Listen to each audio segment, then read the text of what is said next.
Ladies and gentlemen, please take your seats. We'd like to welcome Dan Porterfield to the stage. Thank you. Thank you, everybody. Welcome. Good morning. It's so great to be together for our third annual Aspen Security Forum, DC. With Hanukkah beginning this evening, season's greetings to all. Please join me in thanking the Aspen Strategy Group and our co-chairs, Joe Nye and Condoleezza Rice, and our speakers and sponsors. Thank you all.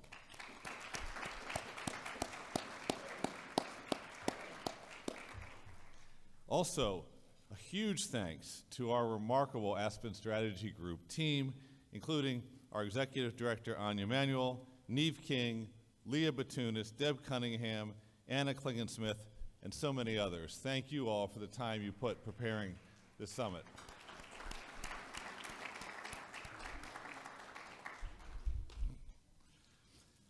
Thank you also to the trustees at the Aspen Institute who are so supportive of this work, and in particular, Jane Harmon, Alma Gildenhorn, and our board chair, Margot Pritzker, who sends her greetings today. So thank you to our trustees.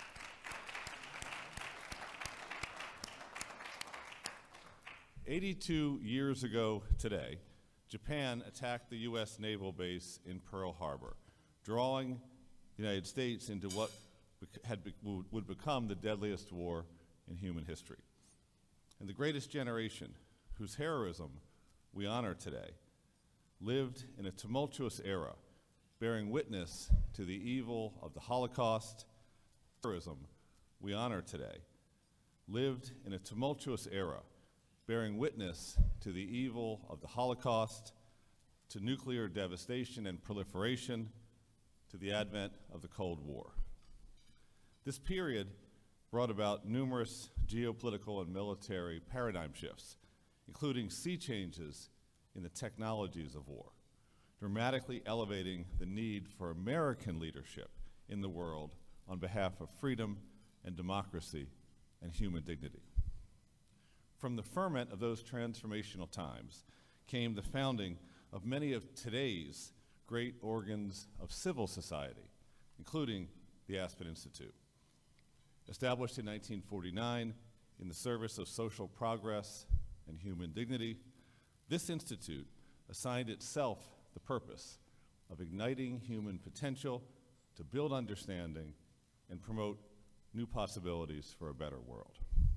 Our founders were clear-eyed in their understanding that democracy, free enterprise, and military strength were three intertwined strands of one great cord that would pull America forward.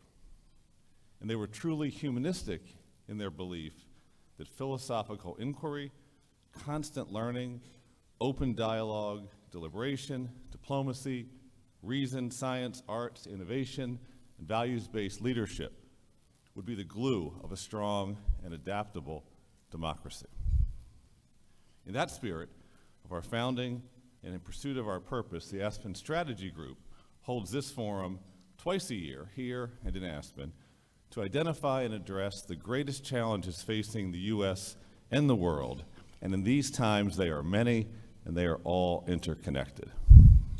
Anja, Neve, Leah, and their team have displayed remarkable intelligence and perspective in designing this forum to connect the dots on themes like the China challenge, the war for freedom in Ukraine, terror and war in the Middle East, tensions around global trade, the climate crisis, the arms race, and artificial intelligence.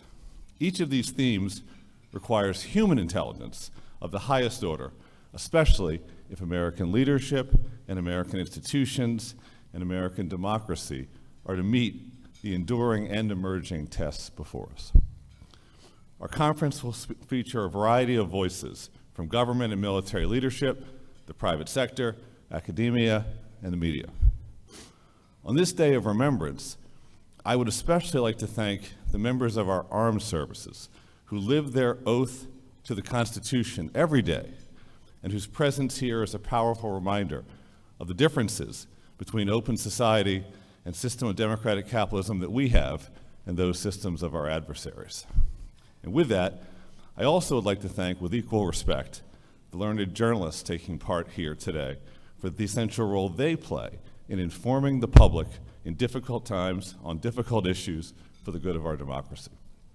We hope that you all learn from these discussions.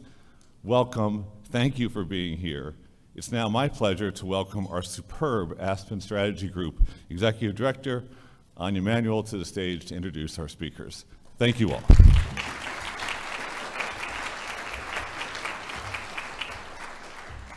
Thank you so much, Dan, and welcome to all of you here in almost snowy Washington. It is good to see so many familiar faces, so many friends who were with us last summer in Aspen. In Aspen a few months ago, we made it our collective goal to use our imaginations, to look over the horizon instead of those challenges right in front of us, and to envision and then jointly create a more optimistic future. We shook up outdated assumptions about the Middle East, about Africa, our relationship with China. This summer, Israeli former Deputy Prime Minister Tzipi Livni told us that we were entering a new Middle East. And President Zelensky said to us that with America's help, Ukraine will win. Well, in spectacular fashion, the world had other plans.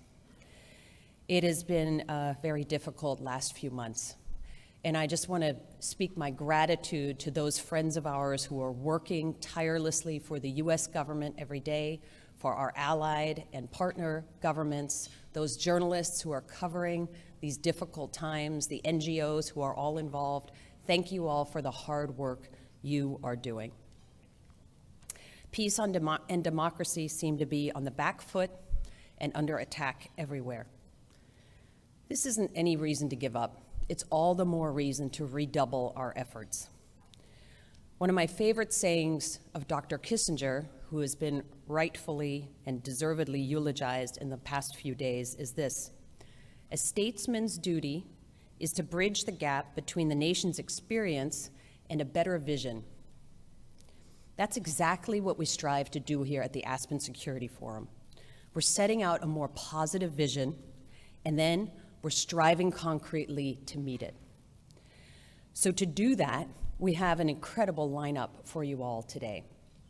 We are going to hear from some of our nation's best and brightest, senior military leaders, senators, members of Congress.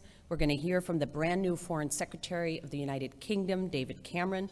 We're going to hear from Egyptian Foreign Minister Shukri, from Catherine Tai, the US Trade Representative, John Feiner, John Podesta about COP22, Ann Neuberger, and others. We are going to cover the gamut of the challenges that face us here in the United States and beyond, and we're going to look farther out. We're going to see how we can solve some of these thorny problems and how we can jointly build a better future. I want to thank Dan Porterfield, Elliot Gerson, and the whole Aspen team, and really our small but mighty Aspen Security Forum team, Neve, Deb, Leah, Anna, all of the folks working behind the scenes to make this work. It would not be possible without them, and it certainly wouldn't be possible without our wonderful sponsors who have been really steadfast with us for multiple years now: Google, MasterCard, McKinsey, Microsoft, MITRE, the Rockefeller Foundation, the Walton Family Foundation, and so many others. We're grateful to you all, and we're grateful to all of you here in the audience who are here because you want to help us build a more optimistic future. Thank you.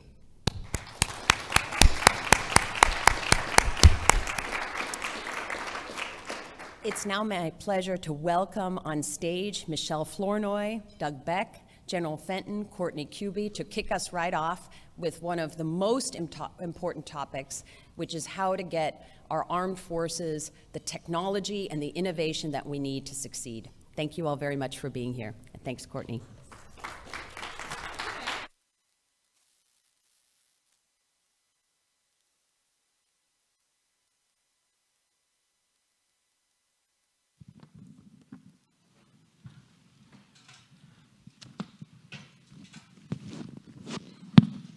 Thank you so much, Anja. And thank you all for being here. I know the first panel at an event like this isn't always the highest attended.